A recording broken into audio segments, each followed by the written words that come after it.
Good evening, everyone, and welcome to the Somers Town Board regular meeting here for Thursday, May 12th, 2022. Before we start the meeting here, I'd like to start with the Pledge of Allegiance.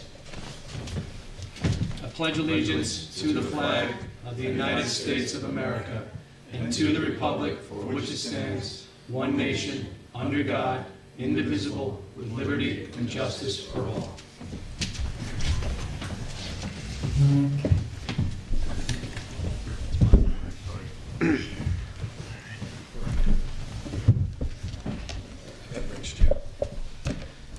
Patty, can we please start with roll call? Councilman William G. Faulkner. Here. Councilman Richard G. Clinchy. Here. Councilman Anthony J. Sirica. Here. Councilman Thomas A. Garrity Jr. Here. Supervisor Rob Sgrano. Here. Okay, I'd like to make a motion to start with public comment. Second. All in favor? Aye. Anybody here for public comment?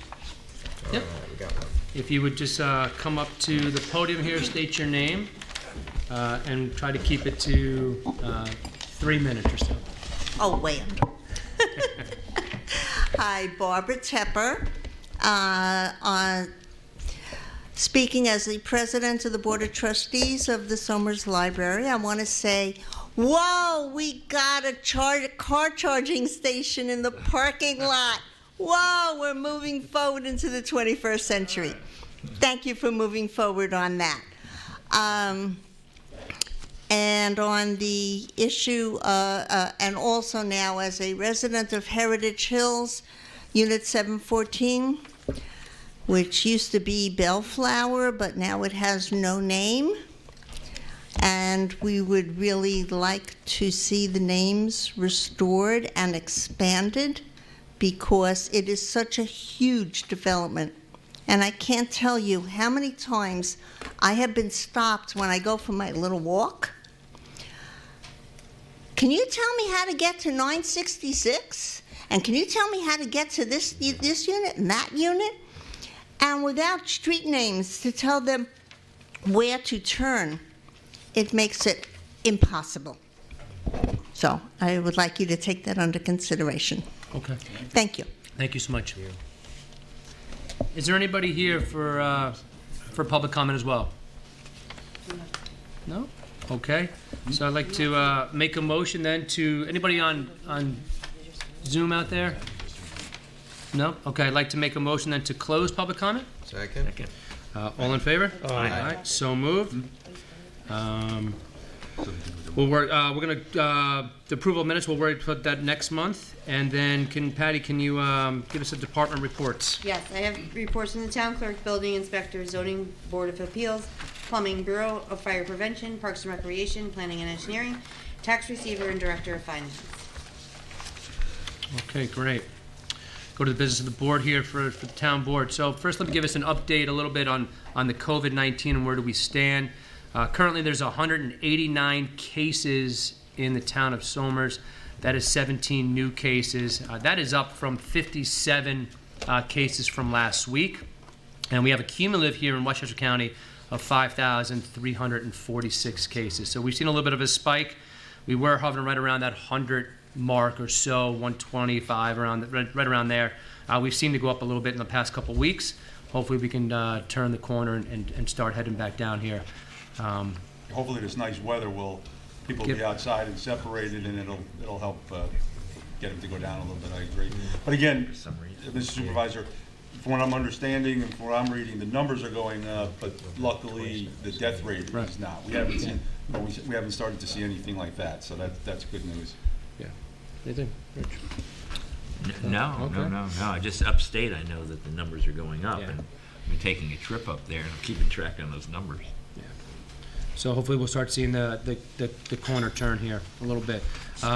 Next up, I'd like to bring up Department of Highways update from Nick DeVito, our Superintendent of Highways. You know how much you love doing this thing. Evening, everybody. Love it. Just want to touch base on a couple things. I'm going to start with the condition of the state roads in our town, which is something that my office fields an awful lot of emails and telephone calls a day on. So just to be clear, any numbered road is not a road that is maintained by the town of Somers. So that being said, obviously we have some kind of deplorable conditions on some of our state roads. We've been lucky enough to work with the state to take care of Route 100 and a section of Route 139 in the past few years. However, 202, 118, 35, real bad shape, like real bad shape. And I just like the residents. Take care of, you mean repave? Maintain, pave, patch, whatever it is.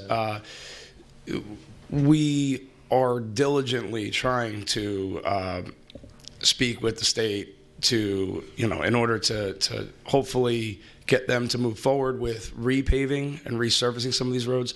What you'll see them do is what we call drag boxing. So if you ever drive down one of these roads and you'll see like the tire lanes look like they've been redone, it is a terrible, terrible, terrible fix. Like what that does is it traps water inside of those drag box lanes and essentially in the long term makes for a bigger problem. So like water is what ruins our roads. That's anytime you see a pothole, anytime you see any kind of like undulations in the road, it's water that does that. So when they drag box the roads, they're basically making it a bigger issue than it was initially. It's a temporary fix. Within 6 to 8 months, specifically one winter, you will see that turn into something way worse than it was before. So I would just, like it to be noted that those are not our roads. We do not maintain those roads, and we are trying very, very hardly to work with the state in order to get those roads repaved. Nick, when they do patching, I know we spent money and we got a hot box to do our patching, so we're using hot asphalt. Do they use hot, or are they still using cold? No, they do. And the only time we really use the hot box is during the winter months. And, most of the asphalt plants are closed during those months. Down in Mount Vernon, RCA is open, so that's where we go. Okay. But we use that for patching potholes. They do as well. It's just it's a little bit different scenario. It's when you're looking to patch a pothole, it's one thing. When you're looking to patch a mile and a half of road, it's another thing. So, yeah, the hot box, they do use. I've seen the state out with the hot boxes, and they do attempt to use hot asphalt during the winter to patch those roads. It obviously has not been effective That enough. strip by Lincoln Hall is terrible over there. They were out in the past 2 days. The state has been out patching 202 between Brick Hill Road and Lake Road. So they have been out attempting. Again, what they're doing is they're kind of putting a Band-Aid on something that needs stitches. So it is what it is at the moment, and we are still, again, working diligently to try to get the state to move forward and spend some money to fix the roads that are in the town of Somers. And as you know, in my real life, I travel around New York State, all the way up to Plattsburgh, over to Binghamton. I had heard that. You heard that. And I will say that it's the same everywhere. It's crazy. I mean, you use Waze, and every 2 miles there's somebody saying pothole ahead. It's got to be some sort of a collective effort to do that, because it's just terrible everywhere. Absolutely. Nick, I know that the town in the past, at least it's sort of a triage system of this, roads, got to do it now, here if we can, and then this is going to have to wait. To your knowledge, does the state do that also with town roads and let you know about that? I couldn't speak. They do not let us know about anything basically that they're doing. That just doesn't seem to be right. I would tend to agree with you, There's sir. a lot of towns, a lot of highway supervisors, none as good as you, we know. But who knows the roads better than you? And you get all the calls.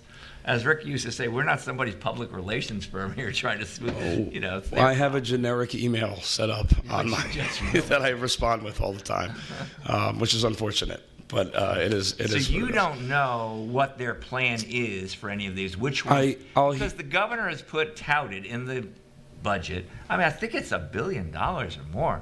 In this rebuild New York, which everyone agrees, as Tom said, throughout the state, the roads are not what they need to do, and people get flat tires. I think someone got 2 flat tires just going through a pothole. But there's no system of saying this is when it's going to get done. We generally find out. So these projects go out to bid. So when the state goes out to bid to pave a road, that's when we find out. So we'll know a year ahead of time, I would say. And I have yet to see anything go out to bid on 202 or Route 118. Really? Or Route 35. Now, I know in the past, a suggestion that I've had, and it makes sense on the face of it, I'm told it makes no sense if you go down, which is you plow the state roads and you get reimbursed. What if we repair the state roads and they reimburse us? I've been told, no, that's just not It's an workable. interesting, I mean, it doesn't make sense. But from a financial standpoint for the town, it would never make sense. But again, when we plow the roads for the state, we are reimbursed by the state for plowing the roads. Right. So we receive a number, we take care of it. And part of that, and this was started by my predecessor, Tom Chavarini. I think that's a great idea because, again, I feel phone calls on people that would tell me, oh, I just saw your truck go by on Route 100 and the plow wasn't down. Why wasn't the plow down? Well, it's not a state road. So we do take care of the state roads when it Right. comes to the winter, but there's an agreement there. Yeah. So if I was to put my guys on the road, let's say Route 100 tomorrow, and one of my guys was to be unfortunately injured in some sort of an accident, we're not covered, his family's not covered. There is a huge liability involved with the town taking on state matters. It works to a degree for the winter. It would definitely not work from a Yeah, I'm just financial thinking they standpoint. contract out to have the work done. Sure. Well, they contract out the paving, but The paving, that's what I'm saying. Yeah. Well, if the town did and then reimburse, it just seems like whatever they're doing doesn't work, and there's always a limit to money, no doubt about it. Absolutely. It just, whatever's being done. If you do it guys better. are willing to give me like 20 more guys and like another like $5 or $6 million a year, I'll happily take care of those roads. That's the next meeting. Okay, next meeting. Okay. One other question. Do you know, I was in a meeting, I don't know if Tom was there, Rick Marcy was there, with the DOT, when they're talking about in front of the high school and whether they want to put a roundabout, and everyone agreed that's not going to work in front of the high school, let's put the light in. And it's worked fairly well. At the same time, we said, how about down at Whitehall Corners? Maybe that's the place around. There's just, it's Crash Corner. I live on, as you know, 139. When I hear the ambulance go by, I go, they're going down to Whitehall. You have any knowledge? Have they ever engaged you in any conversation about that? Because years ago they said they were gonna. I have not spoken with the state DOT on any. My father was involved in an accident. I think they ended up calling it a 9-vehicle accident because the Lions Club car that was out in front ended up getting hit too. My father was involved in that accident. I've never once heard from the state DOT about changing that intersection. Would it it's help dangerous. if we wrote a letter again to these guys and said, hey, this is our expectation? I would think so. I mean, again, nothing can hurt. It can't hurt.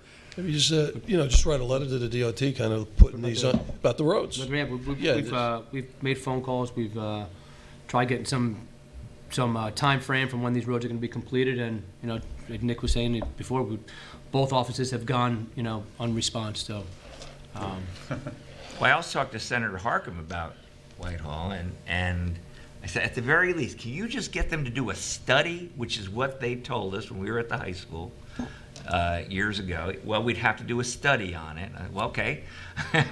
Could you study it and tell us what it find out? So I know he said they would, so we got moving with the speed of an iceberg here. It's definitely a problem area there, Whitehall Yeah. Corners for sure. Yeah. Nick, is there anything else that you want to mention tonight? I would love to go over our paving, and I just would like to kind of clarify some stuff as far as the financials on our paving. So this year, the town board and our finance department was, in my opinion, smart enough to go when we were going through quarantine. Money was very cheap, and our town was able to bond a significant amount of money for paving. So as of this year, I have 2 years, this year and 2023, to spend, I believe, a little bit over $2 million as far as paving goes. The asphalt prices, due to petroleum prices and gasoline prices, have gone kind of through the roof, so we're up about 20%, which is a significant number, higher than we were last year. At the same time, the state has passed a law regarding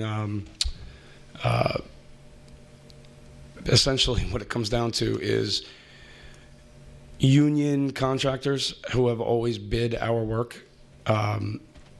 they cannot compete with the private contractors. And the reason is when our private contractors, they have to pay prevailing wage, they only have to pay prevailing wage when the truck is hooked up to the paver. So that winds up being about 25 minutes a day. So the private contractors have always been able to significantly undercut our union, the union contractors when we go out to bid. As of January 1st, 2023, that no longer exists. So they've taken that law off they put a new law on the books. No longer can a private contractor just pay prevailing wage while the truck is hooked up to the paver. They owe that driver 8 hours a day. So on top of the 20% that we're going to go up this year just based off of gasoline and petroleum prices, we're going to go up another 25% next year. So the town's money that we have bonded, I'm going to try to use it all this year because trust me, it's an election year next year for me. I would love to do a lot more next year. But this is not, it's not. Initially, my thoughts were on the gas prices. I'm like, who knows? Maybe it comes down. Maybe we split it this year, next year.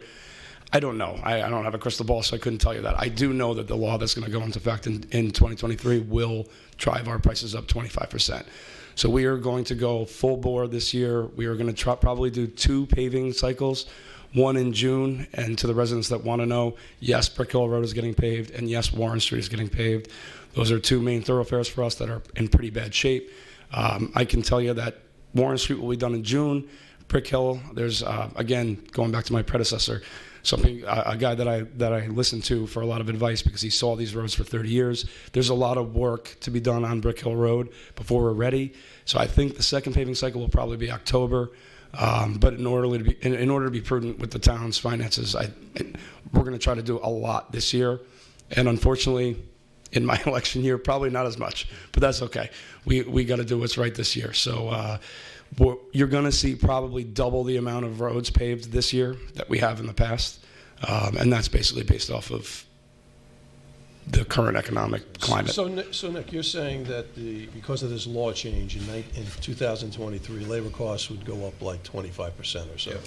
We are about $100 a ton laid in place paving right now by contract with the private contractors and our union contractors that bid somewhere between $125 and $135. Yeah. So we're looking at probably a $30 a ton increase. And for the mathematicians out there, we pave about 10,000 tons a year. So the good news is that we had some lower financing costs. The bad news is asphalt costs more, and we're going to have higher labor costs because of some regulatory changes that were made at the state level. Yes, but we are in pretty good shape based off the town's prudent decision to bond that money when the time was right. All right. And Nick, when was the last time 202 was repaved? 202, which they tend to do it in sections. And I couldn't give you an answer. That long ago. Yep. I don't remember. Nick, anything else? No, That's I just want to say, from all of us, man, great job this winter. You and your crew did an unbelievable job keeping the roads safe for everybody here, especially if that was a week stretch, a week and a half stretch where we got dumped a couple of times in some ice. And you and your crew were out there, all hours of the night, well into the morning. We've had some major conversations, through that, especially when I first came on, and just your guidance and your work ethic and your team's work ethic, man. I just want to say thank you to all those guys, and I appreciate your hard work. So thank you, so sir. much, man. Good job, Nick. I'm going to go a bit further just because I know Nick doesn't like this, so I like doing it. Here we go. So I get to work with Nick we've been lucky. We had Tommy Cheverini, who was arguably one of the best highway guys you can get, and Not arguably. and we went right over to Nick, and Nick is one of those guys that in a storm, not even just a snowstorm, but when we have major wind storms and all that, he's out there in the front lines guiding his crew. He's got a great relationship with the local utility companies. They're never at a loss to give him a crew because they know Nick's going to use him to the best of his ability. But, Nick, we haven't had any loss of service, and you do a fantastic job. And again, not just during the snow. I know everybody sees the snow, and that's but during the weather events, he's out there with his crew cutting trees, helping us with to secure lines and all those other things, and you do a great job. Just the small ball, the irrigation and all that stuff. He does that also. He's stretching the budget as far as he can. But I get to work with him outside of this job, in my normal job during the day also, and I work with a lot of different highway superintendents, and Nick is one of the best out there, and he always picks up the phone, and he's always willing to help you when you need it, so you're doing a phenomenal job. Thank you. Thanks.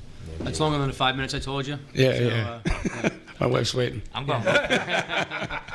I'm voting for you next year. I appreciate it. Thank you, sir. No matter when the paving's done, I'm going to do it. Thanks, Nick. You got it. Thanks, Nick. Have a good one. Also, congratulations on a 14-1 season with lacrosse in boys JV. Good job. I know, I wanted to So next up, I'd like to bring up Grace Zimmerman from the Somers Historical Society. She's going to talk a little bit about the National Preservation Month. Hey, Grace. Hi there. Thank you. I'll keep it very short. Why should I look at you? Well, I'm looking at Patty. Yes, Patty, I'll keep it very short. And I'll keep it obviously, very the short. mosquito doesn't follow And I the did. structure. Can you hear me? This is like in my face. That's funny. Grace knows who actually runs the town by looking at Patty. I do. I have a PowerPoint, but I will email you the PowerPoint for the sake of brevity, and maybe there's a way we can put it on the town website. Sounds good. But I'm here this evening representing Somers Historical Society as well as Somers Town Historian Doris Jane Smith in support of the resolution you're considering tonight, recognizing May as National Preservation Month in Somers.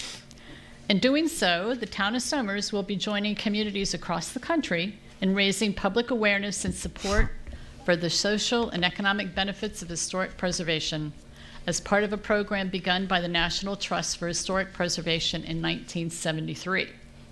It's natural and fitting that Somers join this initiative. Our town government has supported historic preservation for decades, beginning with the acquisition of the Elephant Hotel as the seat of government in the 1920s. Since that time, the town of Somers has built a portfolio of historic buildings, beginning with the Wright Reese Homestead in 1967.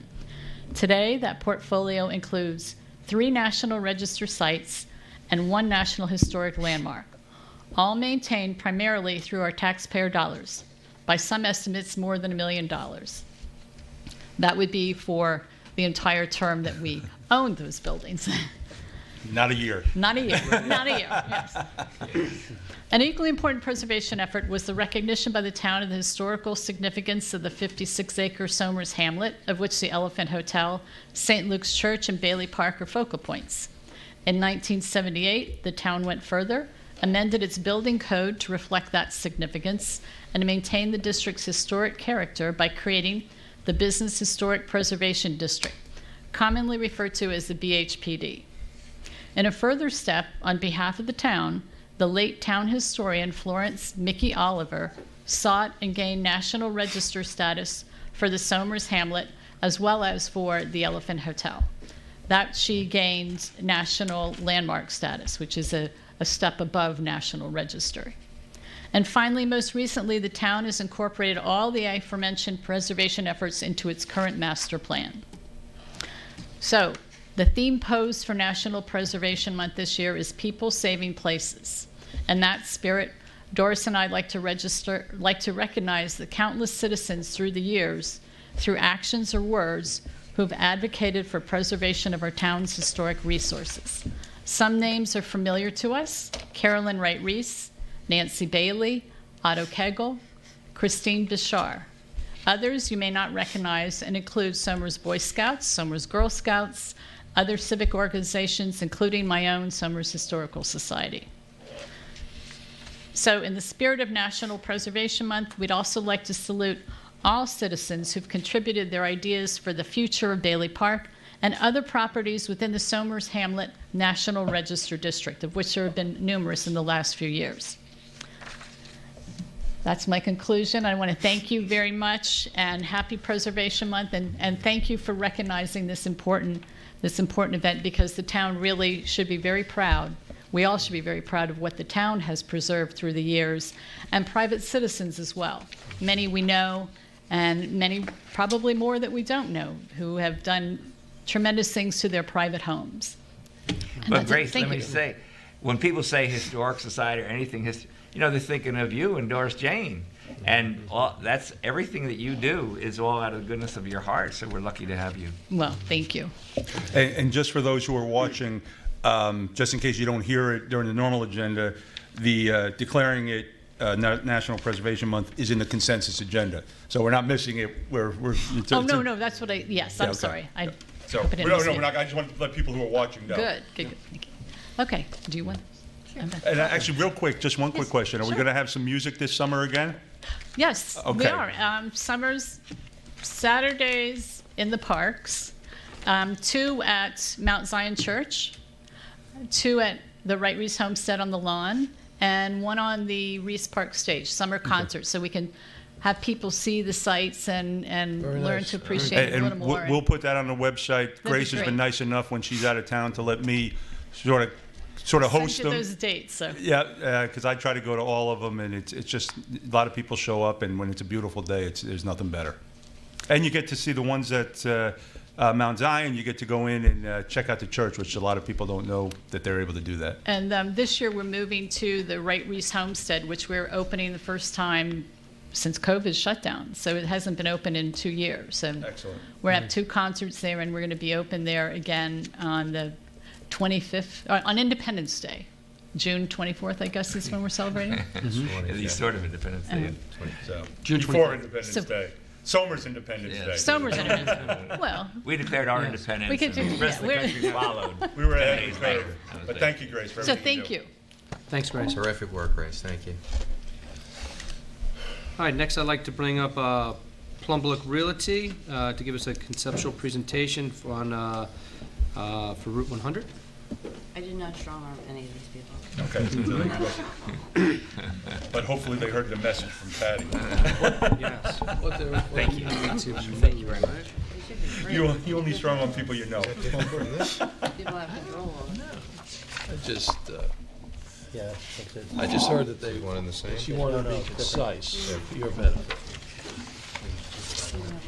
Yeah, I'll move out of the way here. Yeah. Maybe Yes. sit down there, maybe. Same thing, Oh, same thing? same thing. Oh, okay, same Yeah. thing. Got it. We had submitted to the concept plans in advance of tonight, and we prepared Got it. a short Okay, slide great. deck for Thank your review. So good evening, Mr. Supervisor, members of the town board. Brad Schwartz from the law firm of Zarin Steinmetz in White Plains. Joined tonight by Charles Krieger on behalf of Plumbrook Realty, the owner of the site, as well as the project engineer who's setting up the PowerPoint. We're here tonight to present a concept plan for a senior living project off of Route 100 immediately next to the Paramount. This project is intended to provide a housing option for seniors to age in place in the town near their family and friends. There is no formal application or petition pending before the board. Just wanted to clarify that right up front. We're here tonight, again, just for a concept presentation. Our client made a similar presentation to the planning board back in December. I know our client met with the supervisor a few months ago. We want to come back to the full board to present our idea and gain some initial feedback from all of you. And frankly, hopefully, get your board's support for this proposed use at this site. And if we were to receive that positive feedback, the next step would be to discuss and consult with your town attorney and town planner as to how this use would fit within the town zoning. It's not allowed as of right in the R80 district, so we could potentially take advantage of one of the special permits that's allowed in the R80, or we might need some zoning relief from your board. That's why we're here tonight, to present this idea and get some feedback from you all. So I'll turn it to Greg to walk you through the deck that looks like you're already flipping through. Thank you. Good evening, and I apologize, it's not any brighter than that. As Brad said, I think we've got a very exciting project. We've done quite a bit of assisted living and memory care and some of these independent living facilities, senior living type facilities that are really starting to become much more popular in our communities. And what these are meant to be is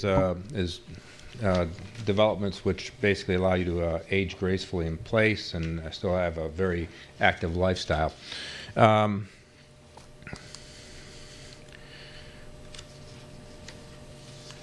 So existing conditions on the site, it's part of and it's part of the same site as the Care-Right Paramount at Somers facility.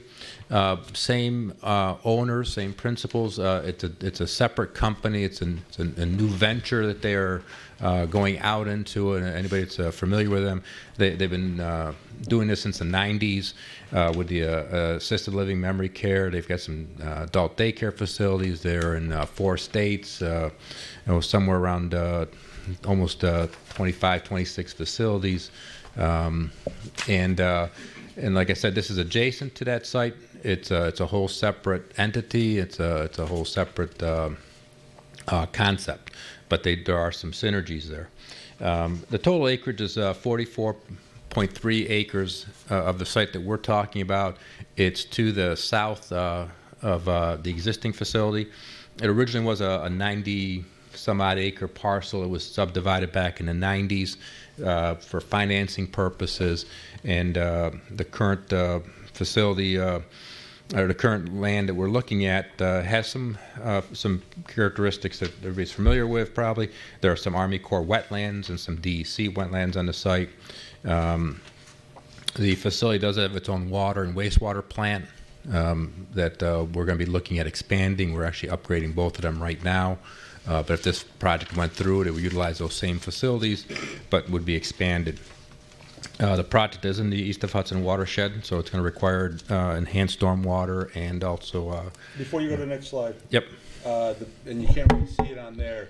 When the picture I'm looking at has sort of a dotted line in the middle of it. When you say 44.3 acres, is that both of the parcels combined that I'm looking at, or is that just the parcel that cut out? Oh, okay. Yeah, just a parcel to the south, and again, it basically is a parcel that looks kind of like this, like a little hatchet. The original parcel was the 90 some odd acres, and then this parcel here is the one we're talking about. It is heavily wooded, has a pond, large man-made pond, and what I would imagine is a former farm field area that is just kind of a meadow. Yeah, angleflies in the back. The zoning for the site is currently zoned R80. As I said, the adjacent parcel has the existing Paramount Somers facility, and the parcel, both parcels combined prior subdivision were zoned under a special exemption for congregate care housing. So the adjacent parcel has that designation currently. Overall, I said it's 44.3 acres. It's about 6 acres of wetland, both Army Corps and DEC wetlands. The pond is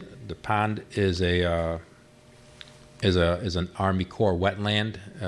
So just the water is the wetland portion. There is a stream going down a ravine between the two parcels. That's an Army Corps wetland. And there's a stream that comes from the north down, and that's through the Paramount property, and that's an Army Corps wetland. The DC wetland is to the south of the pond area. Larger piece is just off the property. So that's a DC wetland. It's going to require a little different treatment relative to buffer areas. The project is avoiding those wetlands. We don't anticipate any wetland disturbance. We will not be impacting any steep slopes. There are some on the site, but those are going to be left in their current state. And we're going to we would maintain all the screening along Route 100. It is a fairly nice screening with some tall trees there, so we're not going to impact those at all. And then behind those, the concept plan would look at adding berm and evergreen type trees for more year-round buffering. As I said before, the water and sewer system would be shared with the Paramount, and those would be expanded. The concept, as we're proposing it, is it's 196 senior rental units. These are not for sale. You basically come in, you maybe sell your house, and you rent these units. There's 150 apartments combination of 1 and 2 bedroom apartments. Right now, the program is approximately 121 bedroom and 32 bedroom apartments. And those apartments would be in that H-shaped building. Yep. In the upper right corner of the site. If you don't mind. Yep. So that's the rental building concept, 3 stories, 150 units. And then there's a plan includes 23 patio homes. They're duplexes, so it's a total of 46 two-bedroom, single-floor patio homes. Parking on the site, each patio home would essentially have 2 parking spaces, one in the garage, one in the driveway. They would be set back enough so that if a car's in the driveway would not impact the road or sidewalk that's adjacent to the house. And then the facility would have approximately, I think, just over 100 parking spaces, which is in excess of what is recommended by ITE, and that would include for both employees and staff. Those duplex or townhomes, whatever Yep. you want to call them, those are for sale. Nope. Everything's rented. Everything is rented. The Yep. apartments and these. Okay. Yep. Again, the idea is to downsize by selling their homes and coming and renting on that. Yeah, we heard that one. Yeah, yeah, it's a lot of them. Yeah. And those are the facility basically includes all maintenance. So every bit of exterior maintenance, whether it's to the building, to the lawns, to the driveways, sidewalks, your porch fixture breaks. It's the facility comes over and repairs it. There's none of there's nothing there to maintain. And that includes inside the houses and, of course, the apartments. The traffic generation numbers are, as you can imagine, extremely low. Peak hour AM is 23 trips for the entire facility, and peak PM is 41, and that's right out of ITE numbers. Those are peak hour of Route 100. So the peak hour for development actually is shifted slightly, but the difference is not anything significant. It's another 3 trips an hour. It's meant to be an age-in-place facility, senior living community kind of thing. It's definitely meeting market demands. These are very well received, very high demand for this type of a facility. Some of the amenities that are provided, and these are provided not only for the apartments but also for the patio homes. There is an on-site management office. There's indoor and outdoor recreation, both with the apartment facility, but also walking trails throughout the site, around the pond, and that sort of thing. There's on-site security, entertainment facilities, common dining hall in the larger building, food service, on-site walking trails. We've got some plotted on there that you'd see if with the bigger plans, especially if it had a bigger projector. Transportation services, so if somebody needs a ride down to a shopping center, medical offices, that sort of thing, there is transportation services provided by the facility. On-site exercise facility, laundry service, housekeeping, I said before, ample on-site parking, and also there would be an event space in the larger facility. Typically, those are things like they may have traveling shows. I've got a friend of mine that does plays, and his group do plays. They come to these types of facilities. Also, let's say you've got a birthday party, a family gathering, or something like that. You could utilize that room for those types of things. Some of the site design features, fully interconnected. Oh, geez, thank you. Sidewalks connecting the patio homes and the main building. So there's plenty of walking and safe walking facilities. Trails, as I said, throughout the development, also around the pond area. There's currently some trails there. Those will be upgraded a little bit. A lot of waterside passive features, so both we're envisioning right adjacent to the back of the apartments and also around the pond towards the Paramount. And then, the plan also provides for preservation of all the undisturbed areas. So there's about 30 plus acres of the 44 that will not be disturbed and left in their natural state. Any questions? Yeah. Excellent. We'll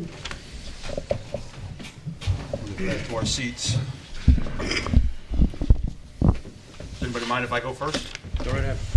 So a couple of things. One, what is the age limit that you're talking about? You're saying senior rental units, but what's the minimum age?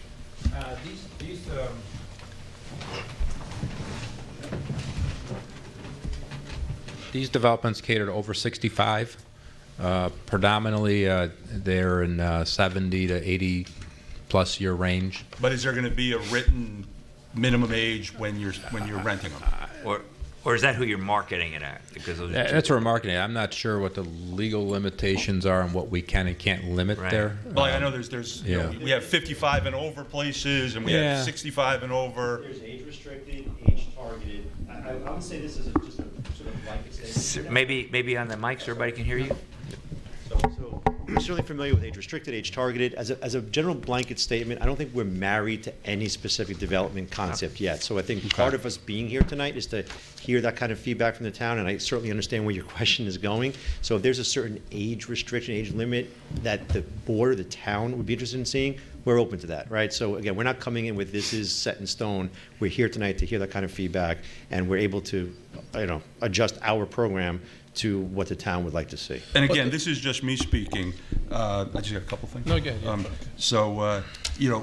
And I know you're not there yet as far as what the rental rates will be, because we have been hearing, we have some places in town that are rentals like this, not necessarily age restricted, but what we've been hearing lately is that the rental rates have been very, very high, to the point where, people stay there and then they've been moving out.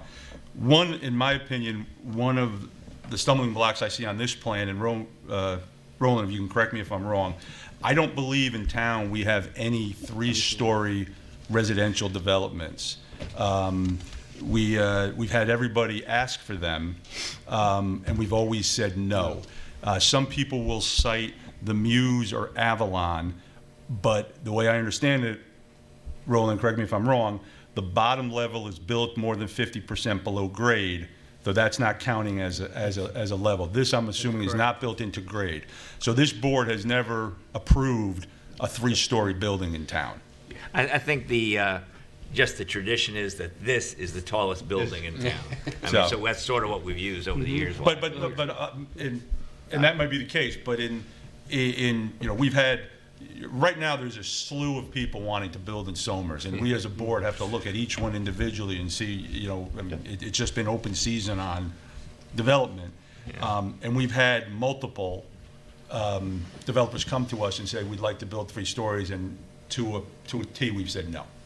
We've said 2 is the max. I'm 1 out of 5. I would stick to that, just because that's what we've done with everybody else. Again, I don't know what it would look like even if you have high pine trees, if you have a 3-story building, I don't know what it would look like, but living here as long as I have, I'm not looking to get a 3-story building anywhere. Residential building. Understood. Approximately how far is it off of 100? The larger building is probably close to 400 feet. No, but the ones that are closest, The single floor duplexes, Yeah. those are probably about 100. about 100 feet? Yeah, maybe a little bit, I'd say about 100. I don't have the plan right in front of me to measure it, but, Okay. and then, those are again, are very low single story. And I'm gonna say those are probably 75 to 100 feet away from the edge of pavement. Okay, now the parking over to the right, I'm assuming most of that parking is for the senior living apartment facilities. When you go into the development, is there street parking there, or is there garage and driveway parking? How does the parking work there? So like if I live in the very end one, I'm not parking over here and walking that way. I'm assuming there's parking Around there. that circle.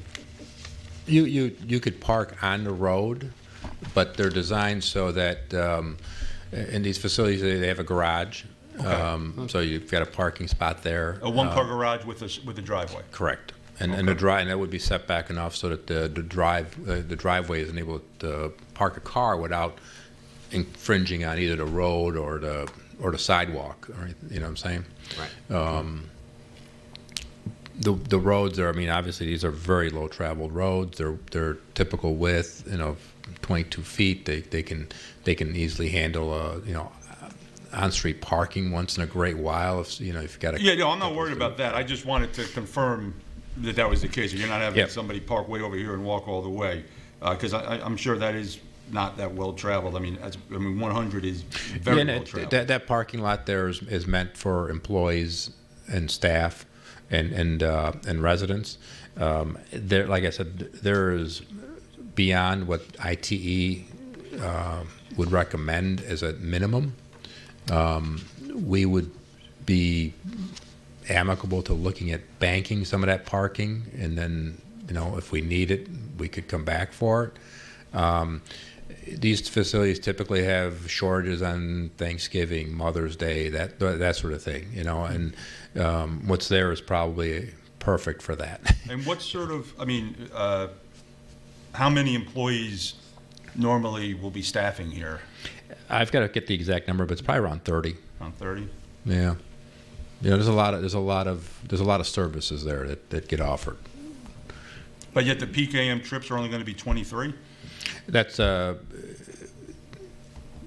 yes, and those employees they don't have shift changes or come all at once, and so if there's people there prepping food and that sort of thing, they're going to get there earlier than say the housekeeping staff. So it's not like 30 people coming at once, and that includes people changing shifts at between night and daytime, that sort of thing. Okay. So go ahead. Anybody else? And one of the Talking things about the senior living facility, Yep. right? And in general, that's what the development is. Is any of this earmarked for assisted living? No. Okay. No, so none of your typical assisted living type services like therapy or nursing or anything like that is contracted through the facility. Now, if somebody wanted to have a physical therapy come in and contract outside the facility, they can do that, but it's not meant to be an assisted living facility. Okay. So I was originally thinking. So it won't be licensed that way. Okay. So I was thinking somewhat like a concept where it was like assisted living, and as one ages, that needs more permanent care, they may have access to permanent care here. That's not the business model. It's definitely. That door is open. What I'm saying. You may have people that are living here whose partner is next door, type of thing. So you're saying, when you're saying, you mean moving over to Paramount? Yes, Yeah, sorry, Paramount. exactly. Yeah, Okay. moving over to Paramount. In some business models, you might sell your home, turn over your funds to the facility. You would get care as well as room and board, and have access to all the amenities. And then as you age, you have a reservation to something that maybe more. There's a That's facility. not that. There's a facility similar to that in New Paltz. Okay, which has a similar components to this.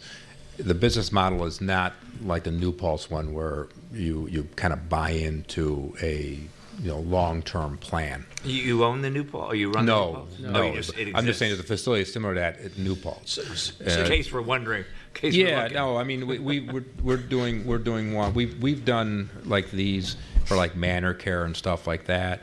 We're doing one in upstate New York in Syracuse, where the developer has a memory care. Now we're doing an independent assisted living, and then the next component is this exact type of a development right next to it, and it's all one big campus. They're not tied in like you're saying, where you buy in and you're guaranteed everything, and no matter if it's a year or 20 years, something like that. That's not the business model they're looking at. So I was keying in, you had mentioned synergies, and I'm sorry, what type of synergies do you see here then in your presentation? Well, they're going to be connected via pathway. They're going to probably have a fire loop in there, that sort of thing. The ponds are shared. You know, these facilities. We've got a friend of ours up in Syracuse. She's in a facility similar to this concept, similar to this, and she's in an apartment. She's got friends in a townhouse. And you know, she's got friends in the assisted living portions too, and they all kind of, you know, go back and forth. But it's not shared. You know, the synergies are things like the water, the sewer, and there is an interconnection between them, so that, you know, somebody doesn't have to drive out and drive back in to get there. So the Paramount is essentially going to operate separately from this. There's Separate no management. operationally- Operational things happening. But not the water and sewer. Not the Like water. shared infrastructure. Shared infrastructure, got it. So one, you done, Anthony? No, I'm done. Go ahead, thank you. One suggestion I have is don't call it senior living at the preserve, because we have the preserve. I think it would just be confusing people. In town, there is the preserve, and it's a different part of town, so I would give it a different name. So it's the same company that has the Paramount. Yes. Do you share? Well, same owners. Legal entities are different. Yeah. And do you share the same entrance and egress, or there's a separate one? No, It looks it'll be a like on the separate map. entrance. Onto 100. Yes. It'd be a separate one. No connection internally between the two. I can envision there being an access for emergency vehicles. Yeah. To get to the back of this I would building. think. And, I mean, it's just when we get to that, you know, if Yeah, I we mean, ever it's get to that detail. point, you know, I can see that being something that would be, you know, desirable. Just to refresh my memory, now there had been a proposal or discussion a while back of another type of business been planned for the rear of that property, closer to the Angle Fly Preserve. Am I correct? That was way before my time. Yeah, it was some fields and one of those parachute jumping things, Rich. It was Yeah. some trampoline stuff. Okay. Yeah, that's not a. It wasn't approved, I know. Yep. No, I know. I just want to make sure I'm in the same I wouldn't property. So this one moved up. Okay, gotcha. And other proposals we've had in town, you know, the town, I think, tries to position itself or thinks of itself as something that tries to do the right thing for the environment, about conserving energy. We have an energy environment committee. And there's been some projects that we've had that have used geothermal or have emphasized solar. Do you have any plans for those types of things that would be on, you know, that elm of reducing greenhouse emissions or using innovative new technologies? Or is that still down the line and you're just here about concepts today? We're here about concepts, but those things are absolutely on the table. Those sorts of, you know, I mean, it's smart energy, it's smart, you know, development. It's you know, it's not only environmentally smart, but you know, it's economically smart. Well, I think it makes them more attractive, but maybe it's just me, but I think it does make them more attractive, and we have ones right down the road from here that they use some of those technologies. Yeah, and a lot of our projects are absolutely, you know, I think it's the future. absolutely. As the Yeah. design advances, we will incorporate those kind of green efforts. We're definitely open to these concepts. This is what's going on in the world. If you're gonna talk, you have to come to the microphone. Not just us, the entire world is watching this now, so, you know, you want to talk to these. This is 21st century, so whatever concepts we can incorporate, whether it's LED lighting, power chargers for cars, whatever we can actually incorporate into this facility that would, you know, save on energy and make it work more efficient, we're open to any concepts. You know. The township should know that. Yeah, good. And do you have any, for the people who do live there, and I wouldn't apply to all those people, that would connect them in some way in town? I know you talked about a little commuter bus, that type of thing. Are any pathways, sidewalks, things like that as the town becomes more walkable and more conscious of that? Is there anything that you've envisioned there that connects it with anywhere else in town? Honestly, we'd be absolutely open to it. It's quite a walk or quite a bike ride or something. Right. You know what I'm saying? So I mean, yeah, we would look forward to opportunities for that. And you know that because of its positioning to the Angle Fly Preserve, there are many environmentalists in town who will, I think, well, you might remember, maybe you don't, there was discussion of turtles that went back and forth, and that was one of the things that seemed to be a negative with that earlier proposal. I'm sure, given the closest to that pond, there will be things that I certainly don't know about, but other people will. But Yep. that's for another day. Yeah, I think the sensitivity is there, as you can look, at the plan. If it you can tell we grouped everything, we limited to, the areas that we don't see as being sensitive. We're not cutting into steep slopes. We're taking out as few wooded areas as possible. We're not, building right up onto the pond. I mean, it's absolutely a feature that we want to keep. And the nature of the site, where it's wooded, it's you're looking out that hill, it's a great view. I mean, if you've got that pond and that hill as your view, it's pretty nice. Or if you can take and walk around those areas and enjoy the nature of it, it's very nice. So we get to those design elements of lighting and that sort of thing. It's absolutely going to be respectful of any of those features.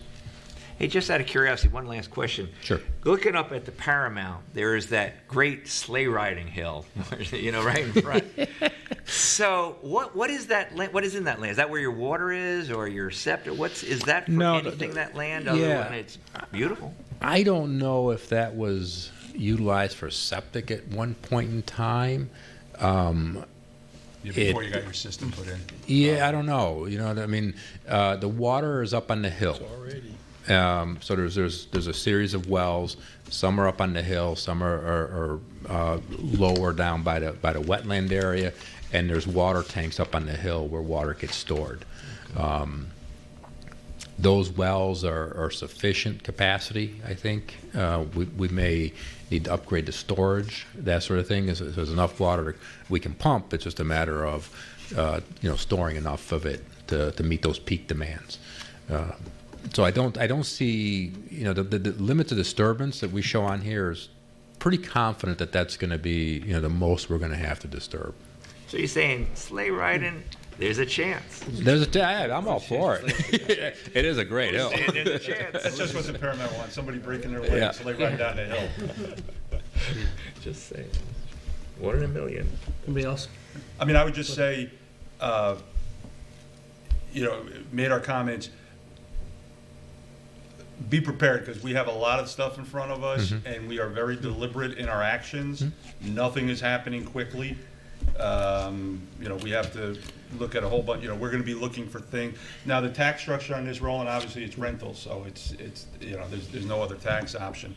Right. One of the things that we will ask down the road is a community benefit, and senior housing is not, from our standpoint, necessarily a community benefit. If that's what you were going to come back with. We got lots. But we'll be looking forward, but this is a process that we're going to go through, and like I said, we've had some that have come in 3, 4, 5, 6 months ago, and we might see some others, but just be prepared. Just to be clear, you don't have to go through a process. Correct. Right. Correct. That's a baseline decision that the board has to make. Right. Yeah. Correct. Right. Oh, okay. Did I say it wrong? Well, you made it sound like there was going to be a process. No. We I'm don't sorry. know There's no yet. process. We just have a lot in front of us, and so nothing's happening very quick. Yeah, and we could definitely be respectful of that. I mean, this in itself is a good sized project. Yep. Everybody's brought up some fantastic questions. Some of it I got to get you some more answers on. The 3-story thing, just in the front is anticipated to be 2. The back might be 3 because of grade change. And we've done some things with roof lines. The buildings don't actually get that tall, and they don't look like some monstrosity. The architecture is going to be, I think we include a little bit of snippet in there. You can see kind of that. That's kind of how a 3-story building gets treated, and in a way it doesn't look like 3 stories, at least in the front. Okay. And But those 200 are all units, conversation. Just 200 units is a lot of units. I don't think any of the other things we're looking at are more than 100. I think they're below that. Yeah. So again, 200. That's a lot of density. This is on 43 acres, those were on 10. No, one's on 55.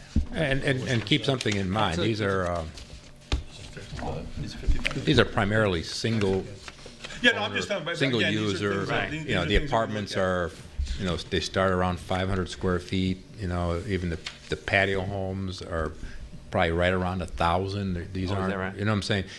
This isn't, you know what I'm saying? It's not something I'm going to rent to raise a couple kids in or something like Yeah, no. that, you know? So it sounds like a lot. The impacts are actually, you know, a lot less. And we do apartments all the time. I mean, You know, one thing, if I were an applicant coming here, you know, we always say, you know, we want any project that gets through the process, which is slow and sometimes probably frustrating to applicants, but we want to make sure we do due diligence. But at the end, we have a better town. I mean, that's our responsibility. Is our town better because of this project? We want you to be successful, of course. If you're not successful, it's not good. But I would always think, if I were the applicant coming, here's how I can make your town better. So if you have any creative ideas, we'll appreciate it. yeah, I've been learning a lot about your town. I'll just I'll have to keep learning, and maybe I can make some suggestions. And we're always open to, you know, if there's something that, you know, we can do to, you know, Oh, we to could improve think of our a lot of community, it's things, fine. you You know, know. I'm not paving. How I'm much money you not got? paving like 10 miles of streets though. But if you have any other questions, all right. Thank you. So I just wanted to sort of wrap up, I guess, right, and just clarify. So I totally appreciate Roland's comment about, right, you don't have to accept the rezoning petition if you don't want to, and frankly, we still have to get to a point to confirm that we would need zoning relief from your board. I think we need for some discussions with Roland and Dave about that. I also heard that if we do submit, you know, it's not going to be expedited. It's going to take a little bit. But I just want, what I'm not hearing is, guys, you're out of your mind. There's a wrong use for this site. So I heard the feedback, density, the 2 stories, the public benefit. So I've heard all the comments. I think what we would like to do is go back, absorb all that, make some changes to the layout, to the program elements as well. Meet with staff, and then if we need zoning relief, we'll come back and start a formal zoning petition with your board. And if we can keep it out of your board and just planning board, then we would go that route. But I guess that's what I'm hearing, but I just want to kind of confirm that that's the feedback we should take away from this evening. No, no. That's what no. I think what we're going to do is we're going to talk together as a collectively as a board Okay. and see the direction that we want to go in. We kind of have an understanding of what you're looking to do and what you're looking to accomplish. I think now, like to Rich's point, it's our job to make sure it's in the best interest of the town. Right. We're going to weigh it all out, right? You probably have some questions for us. Feel free to send them over. We'll probably have some questions for you. As far as the next step in this, right? I don't know what the next step is going to be, okay? First of all, we have to talk about it collectively as a board before we're gonna make that next step. Okay. And then once we do that, and once we kind of formalize something on our end, then we'll let you know. We'll hear back from you through Roland. Correct. Yeah, like the supervisor was saying, you know, this is the first time that we've heard anything about this, and so just based on our comments now, I wouldn't take anything away from it. You know, we need to assimilate it. We've talked about it for 20 minutes. It's a big project. And that's fair. That's why I wanted to clarify. Yeah, Sorry to interrupt you. Keep going. No, but that's what I was saying. So, you know, we all need to sort of look at it and think about it and drive around and see what it looks like. But, you know, we've seen it for 20 minutes. So I don't think anybody here is prepared to say, yes, we're interested in it. No, we're not. It's more Okay. we need to study it more. But, you know, I would go as far as, you know, just to explain our challenges. To what, sorry? To explain our challenges. We've had multiple builders and developers come before the town, and what they want is density in similar type of projects. In zonings that's R80 or R40. I don't know how to implement that in the context of our master plan. You know, why you and not them, you know, and we have, you know, we're trying to figure out what's in front of us and what that would make sense for the town. So I've heard you. I gotta think about it, but I don't have the we don't have the playing field in front of us yet. No. And I'm saying the playing field that's developing is not within our master plan in terms of the way we've originally, as it has been conceived. So that adds just another challenge. Right. But thank you for your time tonight. Thank you for putting us on the agenda and hearing us. No problem. Look forward to hearing back. Thank you, guys. Great. And Roland has all your contact information in case there are other questions, and the supervisor too. Yep. Right. Roland's on the spot. Okay. Thanks, Roland. Good night, guys. Thank you. Next, I'm going to bring up Best Plumbing. Lifting a Jonas, sitting property use patiently. restriction. Jonas Wiener. Yes, sir. Hey, Jonas, how are you? Hello, everybody. It's been a while. It has. It's been a while. Just dropped in for tonight, or Yeah. I was wondering what's going on in this. Hadn't seen the inside of the townhouse. I want to see if we changed the pictures. Yeah, I like the seating arrangements. How's the bathrooms looking? Good. All right. All of our The friends came same, tonight. the same. As you remember. So you're familiar with what we're looking to do? Yeah. We've passed around everything. Any questions? So Jonas, I've been here since it started, way back when. Yeah. Obviously the restrictions were put in for a reason. Absolutely. So, as I've told everybody, what I'd like to do is, again, at least have the option to hear from the neighbors to see if things have changed. It's fine. And, I don't know if we, have a public hearing or, Well, these restrictions are in your zoning, It was a, special use. Special exception use? Either way, you'd have to have a you'd public have to hearing. have a public hearing. So that's where I'm at. You might have neighbors now who are like, hey, it's no problem, but I know originally when we did it many years ago, 2004. 2004. Was it 2004? That's when we bought the property. 2006 we opened. No, so you came to before us in like 2007 or 8 because Richard and I were on the Oh, board. that was after. That Yeah. was, we came back for a change. Yeah, you came back. Yeah, that was a Saturday. And Something like that. Yeah. Which we never exercised. So Jonas, from your perspective, what's changed? I understand the COVID thing and. The trees have gotten bigger, and what we're looking for is the ability to put some items that are inside the building, outside the building. They're inert objects, steel, cast iron pipe. And it's in an area where there's absolutely no visibility for, I think it's about 800 feet, and loads of trees and everything. We gave you an aerial view and with some directional on it. So there's no visibility from our neighbors. Of course, when we first took over the property, we significantly invested in the screening. That was very wisely done, and we've maintained that over the years. Several iterations of new fences have gone up, trees have been put in. The place is beautiful. It's 35 acres of absolutely beautiful property. Still have wild turkeys back there and deer and everything else imaginable. So if you were to if you do some of this outside, is there additional noise that occurs? No, absolutely not. And again, from a noise perspective, there's nothing. There's nothing that we do out there that makes any noise. We don't manufacture anything. Yeah. So to the other item, which was changing the business hours for the warehouse and all. Yes. Again, those are trucks coming in and out, or? It's really to allow the warehouse to operate 1 hour earlier so that they could come in and get the trucks. Our business is looking to grow geographically. Traffic has increased. We want to be able to get out of this area and into the New York City, Long Island, New Jersey market quicker. That's the motivating factor, because I was wondering why the extra hour that you're, because. An hour makes a difference, as you So know, on what that you got. on 684. So we want to be able to get out.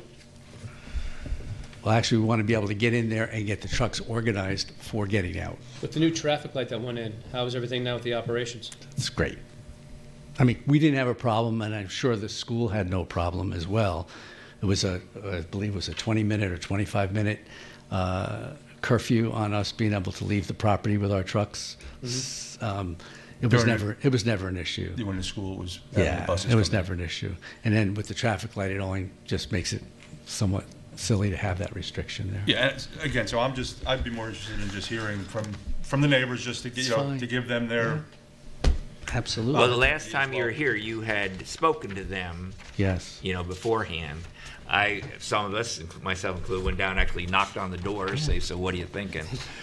Have you, in connection with what Tom said, are they aware of this and have they responded? No, we didn't ask them. Okay. Because, again, it's what we're doing is it has no bearing on their change. It's no change for them. They wouldn't see anything they haven't seen before, and they won't see anything in the future. They're changing thought some of the issues- that's Saturday hours, aren't they changing that? Well, we never opened on Saturday. We honestly don't plan to open on Saturday. But we were looking, it was kind of encumbered, the restrictions encumbered us for the use of the property, and just good business, we wanted to relook at things that didn't make any practical sense. We have no intent to open the showroom on Saturday there because we have the Yorktown store. But in the future, we may, so we got that restriction. And you're looking for a 3,200 square foot, right, pad? Yeah, it's 40 by 80? It's 80 by, actually, probably be 47 by 80 concrete 47 by pad. 80. Yeah. And that doesn't, I mean, again, I agree with you. I think I recall one of the issues, and Rich, correct me if I'm wrong, I recall one of the issues was just the trucks coming up and down the driveway. They were very concerned about that. That was a big thing. Again, the pad that you're talking about, I think is gonna be out of sight, and nobody's. That's the big thing that we're looking for, is to be able, that the square footage in the warehouse is much more valuable than to put pipe. Right. in Well, there. and so what I'm saying is that Seems doable. that item of it Seems doable. is something that I could see. And I don't see a neighbor complaining, saying, hey, unless you're gonna have forklifts out there and things like that beeping and making noise. The bigger thing I remember is that, it's just unfortunate, your driveway goes up sort of in the backyard of a bunch of houses on the next street over. And that's what I remember the complaint, and again, this is 10 years ago. Yeah. That's what I remember the complaint being, so I don't know if they would say anything, so. You're pretty secluded back there. very They s- are, except for the street right Except for next the to street it. right there. Yeah, those people there. Yeah, so that's, I think something like a pad out there probably is not a big deal. Now, if you look at where we're putting it, where the building's located, and where the two houses there's nothing anywhere near it. Yeah, it's Whitlock, thank you, I can't remember the name of the It's street. these homes here that border. Right. This is a So pretty big just so I buffer. understand, so a concrete pad of, it's 3,760 feet, square The feet. trees and brownies, right? And you're going to store things there. Yeah, so in other words, we put a hole in the side of the building, Yeah. and this, outside the building is this concrete pad, and the material that comes in off the trucks would go in, or comes from the building or into the building, whatever, would be on that pad. We can't do it on a soft surface because of the weight of the pipe. How do you get it in now? How do we get How it do you in get in now? or out now? We go through, it comes in on a tractor trailer through our warehouse and gets handled. And The so- tractor trailer doesn't go in the warehouse, it comes on pallets, Yeah, right. move it around. And so this would, Be the same way, except we would store it outside. So when we went to get it for get the material for the contractor or load our trucks these are up, literally pipes, just pipe, pipes. yeah. They So don't there's rust. no extra trips, you said you have the same tractor trailer coming in, Oh, yeah, just putting it in a absolutely. different Oh, yeah, spot. absolutely. So again, I'm amenable to the cement platform. I'd want to look at the hours and the inflow and outflow of traffic and hear from the neighbors. Again, I think what you're talking about. That'll be a public hearing. So once you do that, though, I mean, winter, summer, winter, it doesn't matter. You just keep all that inventory out there. Yeah, oh yeah, it's inert. It doesn't matter what the weather is. Yeah. Yeah, I'd like to do that, Rob. Yeah. So I'd like to make a motion to schedule a public hearing on this for Best Plumbing at our next town board meeting, which will be on June 4th? You want to do it at a work session? No, we do it at a regular meeting. June 9th? Well, They do it at the you regular actually meeting. submitted an application to amend the special use permit? I'm No. not sure. I don't believe so. Oh, so we're You need looking an at the gate. Need an application, application? you need an EAF. Okay, so Oh, my then, gosh. Yeah, probably there's a required referral to the planning board. I would think. Yeah, I would think so Okay. too. So So public we'll hold hearing's premature. premature, so Jonas, why don't you get that information Get the to It us? would be a pleasure. And then we'll schedule a public hearing. Welcome to government. Is there, Well, we understand. is there a way that, Patty, do we send out notices to those people there who might be interested? that- Somebody sends us We're- out. It's It'll not go out Patty, for the but public somebody hearing. sends us. Right, is from the planning So- board, is that where we send them out to, who sends out those notices? I just want to make sure that they all get noticed that this is going to be discussed, so they have a chance to come. Yeah, it's part of the process. But you, And Oh, you'll, I and forgot you'll have Dave's to put the sign out. Oh, yeah, we have a good sign maker that makes that. You might have one from 10 I years ago. probably do. It's in the back of the warehouse. So then we're looking at when would be probably July. July, that's fine. That's Get in fine. there. Probably If you get us the application, then process going. we could put it for a public hearing. We could make Yeah, the thing in the June meeting for July. Excellent. I'll get that, we'll get that right away. Okay? Thank you. Thanks, Jonas. Thank you very much, All right. everybody. Nice to see you. All right. Let's move on to next item here.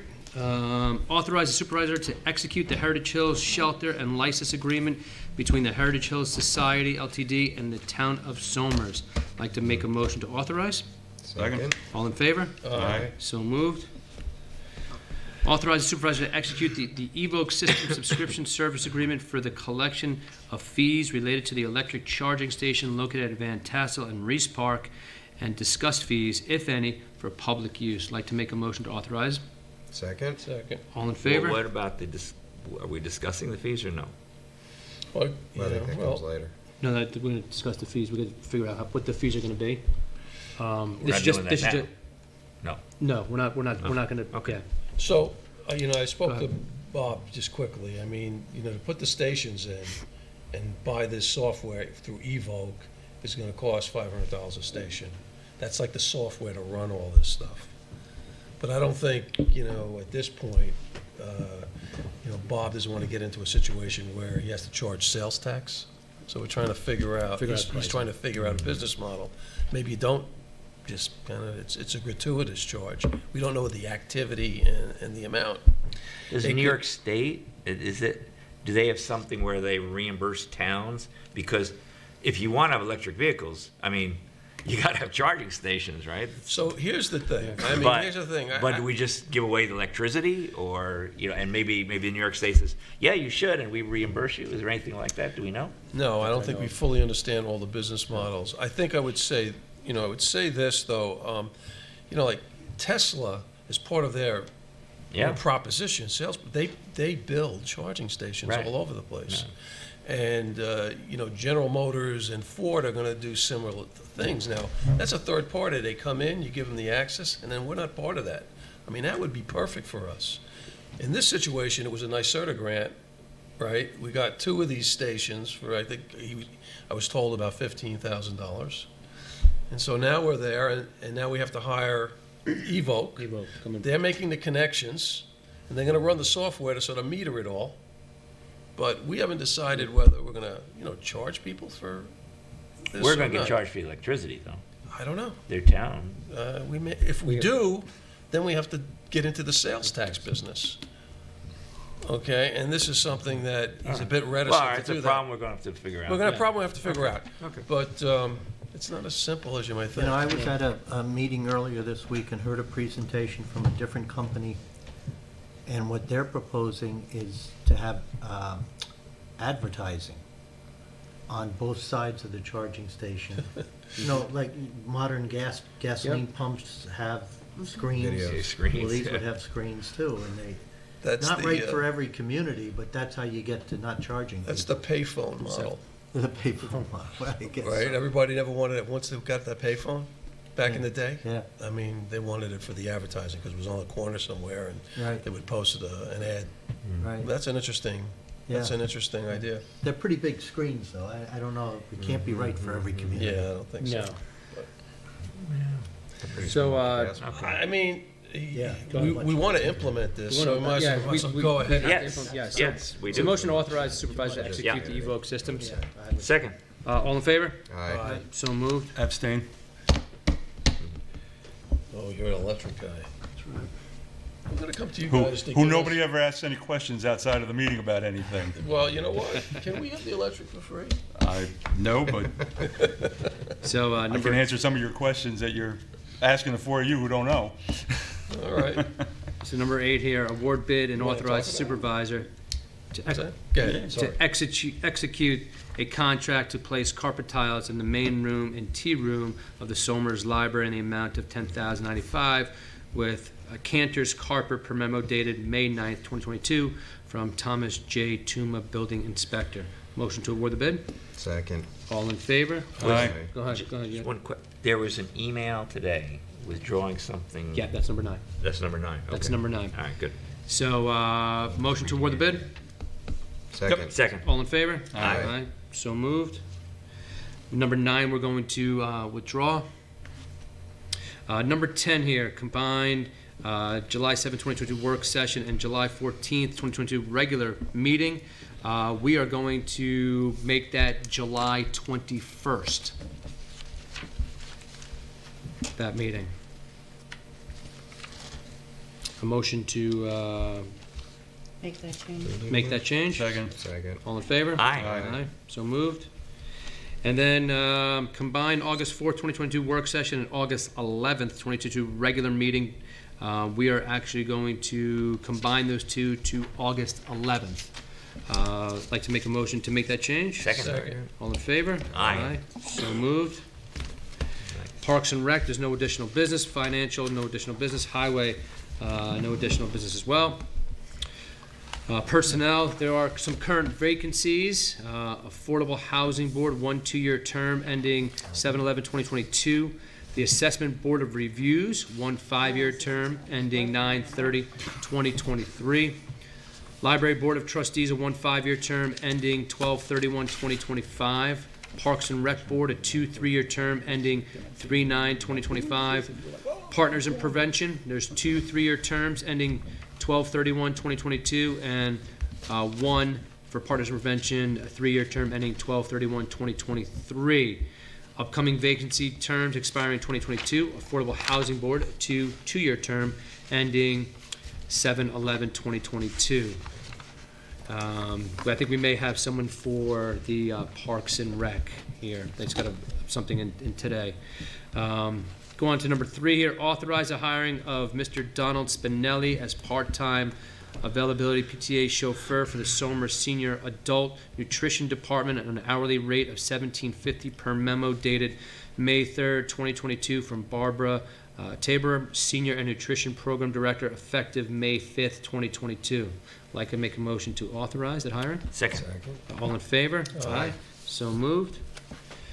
Authorize the hiring of Farrah Cleary for the position of full-time recreation leader in the Parks and Recreation Department effective May 20, 2022, with a delayed start date of June 6, 2022, in accordance with the CSEA contract Appendix B at grade 4A, Step 6, at an annual salary of $57,742, contingent upon the successful results of a physical, drug test, reference, background, and driver's license check per memo dated May 5th, 2022 from Steve Ralston, Superintendent of Parks and Recreation. Make a motion to authorize the hiring of Farrah Cleary. Second. All in favor? Aye. So moved. Authorize the reappointment of Christopher McCormick to the Somers Parks and Recreation Board to a 3-year term ending March 9th, 2025. Make a Second. motion. Second. Enthusiastic second. All right. All in favor? Aye. So moved. Nothing in Planning and Engineering. Police, request permission to purchase a Vermac variable message board with radar model PCMS-548/HYDLE in the amount of $18,500 per memo dated May 4, 2022 from Brian Linkletter, Chief of Police, Somers Police Department. Make a motion to request the permission. Second. Second, all in favor? Aye. I assume So this moved. is One of those, yeah, keep people from speeding. correct. Slow down. Nice. Yeah, the more of those, I think, that we can afford, the better. I'd like to add something to the consensus agenda for number 8, building request for cobbling rock from Steve Warfel from our engineering department. Anybody have anything on the consensus agenda? If not, I'd like to make a motion to adopt the consensus agenda. Second. All in favor? Aye. So moved. Okay. Our calendar upcoming here. June 2nd, we have, at 7 o'clock, we have our town board work session. June 9th, we have our town board regular meeting. In July, we will be combining the two for July 21st. And then again, August, we'll be combining the two, the work session and the regular meeting, to August 11th. We do have some announcements I'd like to make here. Somers Lions Club Carnival, Starts Wednesday, May 18th, and that will run until Sunday, May 22nd. That is at the Fireman's Field, Route 202. Somers Partners in Prevention is excited to present Dr. Elizabeth Englander, addressing conflicts on screen and off, Thursday, May 19th, 2022. That is from 7 p.m. to 8:30 p.m. via Zoom. And then you can go onto our website to get the link to register. But for those out there right now, it's www.no2prevent.org is the link you want to use. Do you have something? I just want to say, this is, this week, the CDC just reported that over 100,000 deaths had happened because of opioid overdoses. And that was a 15% increase from last year, and the year before that was a 20% increase. I think when we started this, we were talking here, there were about 40,000 deaths a year, and we would make the analogy that, well, that's just about more than car accidents. Well, since COVID, this thing has gone off the charts with fentanyl and methamphetamines and so on. And I said to the supervisor that we have a very robust committee and program and activities that are going on to try to coordinate in the town. And I just wanted to give Kathy Cucciarella and that team, a shout out. I think we should have her come to the board and talk to us about it. Yeah. What this announcement here is the Knowledge Program.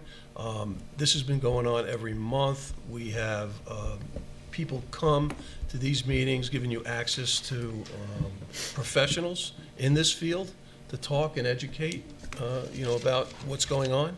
I mean, the purpose of this committee is to provide education. We're coordinating with the school. We've had speakers at the school. We plan to have speakers at the school, after, this year and as well as next year. We have grant money that's been assigned to this group that we've been able to obtain. We're coordinating with Lions clubs and other, drug awareness groups in town. So, the committee under Kathy has done an awesome job. On May 9th, there's going to be, one of these presentations, and I just encourage everybody to take a look at it and maybe join in and see this. Thanks. Sorry for the diversion. No worries. Thanks, Tony. Good cause. Town of Somers Memorial Day Parade and Remembrance Ceremony. Monday, May 30th, 9:30 a.m. Parade begins. Marchers should meet at the Somers Middle School parking lot at 9 a.m. And then we're walking up to, at 10 a.m., the Remembrance Ceremony at the Veterans Memorial at Ivandale Cemetery. And it's organized by the Somers Volunteer Fire Department and the Somers Historical Society. St. Luke's Church is still looking for medical supplies and T-shirts, socks for the Ukraine war victims in conjunction with Irina Portenka, the world-renowned pianist from Kiev and Ukraine. Again, they're looking for T-shirts, large, extra large, XXX. Socks are needed, medium to large, and that goes through Thursday. So today is actually the last day, but I'm sure if you drop some stuff off there tomorrow, they'll be more than happy to take it. At St. Luke's Church, 331 Route 100. Now, it says now through Thursday, May 19th. Oh, through May 19th, sorry. Yeah, so not this Thursday. Yeah, so sorry, so May 19th, I read that wrong. Good. So through next week. Good. Okay.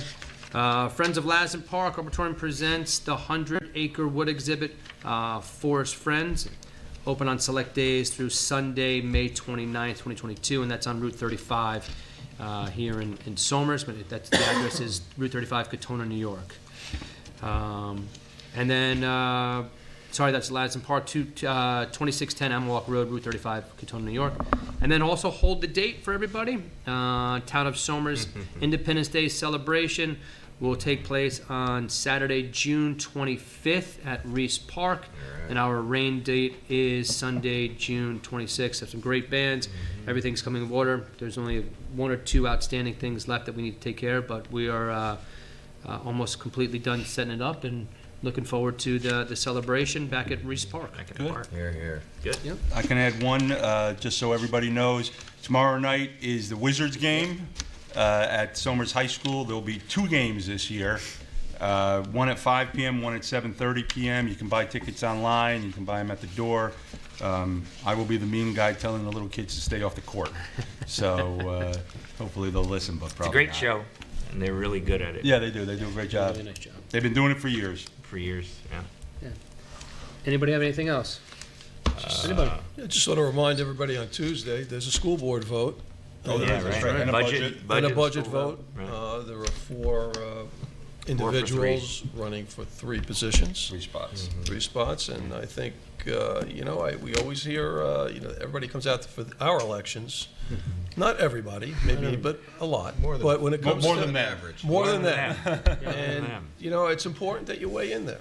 there's It's very 15,000 important. registered voters in town, and typically speaking, you'll have less than 2,000 who will vote in a school Right. election. Right. So, Unless Rich Clinchy was running, in which case well, he you had know, that- 18,000. They are, yes. They all came out to. Somehow we got more Not votes him than we're in the again. town. Not him again. Not So him. get out there and vote. It's going to be at the, is it the middle school, Middle right? school, middle school gymnasium. So I'd like to make a motion then to close out tonight's meeting, regular meeting. Actually, we'd like to do a real quick executive session, not Right. to return. Not to Yep. return. So, very quick. Yeah, we're going to go to executive, not to return. Just personnel. Personnel. Do we need a second and motion it? Second? Second. All in favor? Aye.